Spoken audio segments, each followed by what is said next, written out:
আমরা আমরা এমন কিছু করব না যখন পরীক্ষা আসবে তখনই পড়ব, বাকি সময় পড়ব না। আমাদের চিন্তা চেতনা থাকবে যে কোনো মুহূর্তে, যে কোনো হেজিটেশনে আমরা যে কোনো অবস্থায় বলতে পারবো। যে কেউ প্রশ্ন করলে সেটার জন্য সাথে সাথে উত্তর দিতে পারি, সেই রকম পরিস্থিতি থাকবো। বুঝা গেছে? তোমরা সকলেই কি এই ক্ষত্রিয় না বাবুলি? তোমরা ক্ষত্রিয়। ক্ষত্রিয় ধর্ম কি? যুদ্ধ করা।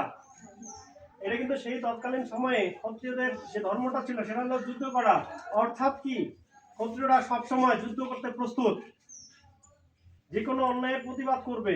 কিন্তু তোমরা এমন অবস্থায় আছো, দেখো তোমাদেরকে প্রশ্ন করলাম, তোমরা এখন বইপত্র ঘাটাঘাটি করতেছো এবং কি করতেছো বলো তো? মুখস্থ করার চেষ্টা করতেছো। অর্থাৎ পরীক্ষা যখন আসবে, যেদিন তোমার পরীক্ষা হবে সেদিন তোমরা মুখস্থ করতে ব্যস্ত।